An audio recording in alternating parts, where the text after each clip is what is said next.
അപ്പം ഡ്രൈവിംഗ് പഠിച്ചുകൊണ്ടിരിക്കുന്നവർക്കും ഇനി പഠിക്കാൻ ഉദ്ദേശിക്കുന്നവർക്കും ഒക്കെ മുന്നിലുള്ള ഒരു കടമ്പയാണ് ലേണേഴ്സ് എക്സാം എന്ന് പറയുന്നത്. അപ്പം അത് പാസ്സാവാൻ വേണ്ടിയിട്ട് എങ്ങനെ പ്രിപ്പയർ ചെയ്യണം, അതിനൊരു ആപ്പ് ഉണ്ട്, നമുക്ക് ഫ്രീ ആയിട്ട് ഡൗൺലോഡ് ചെയ്യാൻ പറ്റിയ ഒരു ആപ്പാണ്.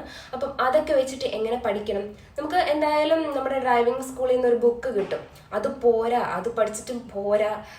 എന്നെ പോലെയൊക്കെ ടെൻഷനൊക്കെ ഉള്ള ആളാണെങ്കിൽ ഞാൻ ലാസ്റ്റ് ഇയർ ഏപ്രിലാണ് തോന്നുന്നു ലൈസൻസ് എടുത്തത്. അപ്പം എനിക്ക് ഈ പറഞ്ഞതുപോലെ ഭയങ്കര ടെൻഷനായിരുന്നു, എങ്ങനെ ലേണേഴ്സ് പാസ്സാവും. നല്ല എളുപ്പമുള്ള എക്സാം ആണ്, എന്നാൽ പോലും നമുക്കിങ്ങനെ ടെൻഷൻ ആയിരിക്കുമല്ലോ. അങ്ങനെ ഞാൻ ഇങ്ങനെ നോക്കി കണ്ടുപിടിച്ച് ഞാൻ പഠിച്ച ഒരു ആപ്പാണ്, അത് നിങ്ങൾക്ക് ഇവിടെ കാണിച്ചു തരാം. അപ്പോൾ ഇതാണ് നമ്മുടെ GKPSC എന്ന് പറയുന്ന ആപ്പ്. ഇത് നമുക്ക് ഫ്രീ ആയിട്ട് ഡൗൺലോഡ് ചെയ്യാനും ഫ്രീ ആയിട്ട് ഉപയോഗിക്കാനും പറ്റുന്ന ഒരു ആപ്പാണ്. ഇത് ഓപ്പൺ ചെയ്യുമ്പോൾ ഒരുപാട് ഓപ്ഷൻസ് കാണിക്കും. ഇതുപോലെ റാൻഡം ക്വിസ്, പ്രാക്ടീസ്, ഇതെല്ലാം നമുക്ക് ഫ്രീ ആയിട്ട് ഉപയോഗിക്കാൻ പറ്റുന്ന ഓപ്ഷൻസുകളാണ്. ഇതിൽ നമുക്ക് പോകേണ്ടത് വ്യൂ ഓൾ എന്ന് പറയുന്നത് സെലക്ട് ചെയ്യുക. അപ്പം അവിടെയും ഇതുപോലെ ഒത്തിരി ഓപ്ഷൻസ് വരും. ചെറിയ പിള്ളേരുടെ ക്ലാസ്സിൽ പഠിക്കാനുള്ള സബ്ജക്റ്റ് ഉൾപ്പെടെ എല്ലാം, ഇംഗ്ലീഷ് ഗ്രാമർ ഉൾപ്പെടെ എല്ലാം ഇതിനകത്തുണ്ട്. നമുക്ക് വേണ്ടത് PSC എന്നടിച്ച് കൊടുക്കുമ്പോൾ തന്നെ വരും, ഡ്രൈവർ എക്സാം എന്ന് പറയുന്നത് വരും. അത് ഓപ്ഷൻ സെലക്ട് ചെയ്യുക, ആഡ്സ് വരും. ഓക്കെ, പിന്നെ വരുന്നത് ലേണേഴ്സ് ടെസ്റ്റ് എന്നും ട്രാഫിക് ചിഹ്നങ്ങൾ എന്നും പറയുന്ന 2 ഓപ്ഷൻസ് ആണ്. അതിൽ നമുക്ക് ലേണേഴ്സ് ടെസ്റ്റ് ആദ്യം ഒന്ന് സെലക്ട് ചെയ്യാം. 151 ക്വസ്റ്റ്യൻസ് അതിലുണ്ടെന്ന് കാണിക്കുന്നുണ്ട്. ഇതിലിപ്പം എല്ലാ ലെവൽസും ഞാൻ അൺലോക്ക് ചെയ്ത് വെച്ചേക്കാണ്. കാരണം ഞാൻ ലാസ്റ്റ് ഇയർ ലൈസൻസ് എടുത്തതുകൊണ്ട് തന്നെ ഞാൻ ഈ ആപ്പ് ഉപയോഗിച്ചിട്ടാണ് ലേണേഴ്സ് എക്സാമിന് പോയത്. ഞാൻ ഇത് ഉപയോഗിച്ച് പഠിച്ചിട്ടാണ് പോയത്. അപ്പോൾ ഞാൻ ലെവലും അൺലോക്ക് ചെയ്ത് വെച്ചേക്കുവാണ്. ഓക്കെ, ഇതിൽ ലെവൽ 1 എടുക്കുവാണെങ്കിൽ ഓക്കെ, ഫസ്റ്റ് ക്വസ്റ്റ്യൻ ഇവിടെ ടൈമേഴ്സൊക്കെ കാണിക്കുന്നുണ്ട് കേട്ടോ. മുന്നിൽ പോകുന്ന വാഹനത്തെ ഓവർടേക്ക് ചെയ്യുമ്പോൾ പാലിക്കേണ്ട നിയമങ്ങൾ എന്തെല്ലാം? മുന്നിലെ വാഹനത്തിൻ്റെ ഡ്രൈവറിൽ നിന്ന് സിഗ്നൽ കിട്ടിയതിന് ശേഷം, ഓക്കെ, അത് തന്നെയാണ് ആൻസർ.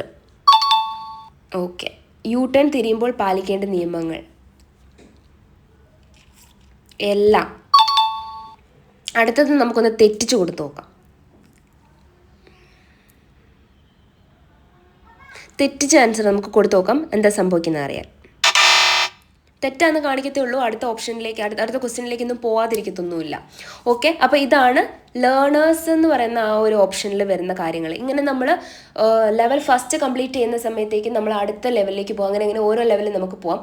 നമുക്ക് എത്ര ലെവലിൽ നമ്മൾ പോയെന്ന് വെച്ചാലും നമുക്ക് എത്ര നേരം വേണമെങ്കിലും എത്ര വട്ടം വേണമെങ്കിലും നമുക്ക് ഇതിരുന്ന് പ്രാക്ടീസ് ചെയ്യാവുന്നതാണ്. ഓക്കെ, നമുക്കിനി അടുത്ത ട്രാഫിക് ചിഹ്നങ്ങളിലേക്ക് പോകാം. 101 ക്വസ്റ്റ്യൻസ് ഉണ്ട്.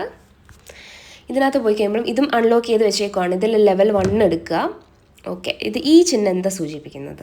നമുക്ക് ഈ രണ്ടും കൂടെ ചേർന്നാണ് നമ്മുടെ ലേണേഴ്സ് എക്സാം വരുന്നത്. നമ്മൾ RT ഓഫീസിൽ പോയിട്ട്, കമ്പ്യൂട്ടറിലാണ് ഇപ്പോൾ എക്സാം അല്ലേ, അപ്പോൾ നമ്മൾ എഴുതേണ്ടത് ഇങ്ങനെയാണ്. ഓക്കെ, ടൈമിംഗ് ഉണ്ട്, അതിന് മുന്നേ നമ്മൾ ചെയ്യുക. ഇരുദിശയിലേക്കും വാഹനങ്ങൾ നിരോധിച്ചിരിക്കുന്നു, അതാണ് കറക്റ്റ്. ഓക്കെ, ഇത് ഓവർടേക്ക് ചെയ്യരുത്, വഴി നൽകി ഓടിക്കണം, വേഗത കുറയ്ക്കുക. ഇത് നമുക്ക് തെറ്റായിട്ടൊന്ന് കൊടുത്തു നോക്കാം.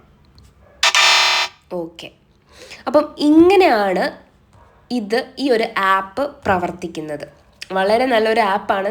നമുക്ക് എത്ര നേരം വേണമെങ്കിലും ഇരുന്ന് പഠിക്കാനും, നമ്മളിങ്ങനെ കണ്ട് പഠിക്കുമ്പോഴും നമ്മൾ ചെയ്ത് പഠിക്കുമ്പോഴൊക്കെ നമുക്ക് ഒത്തിരി പെട്ടെന്ന് നമുക്ക് പഠിക്കാൻ പറ്റും.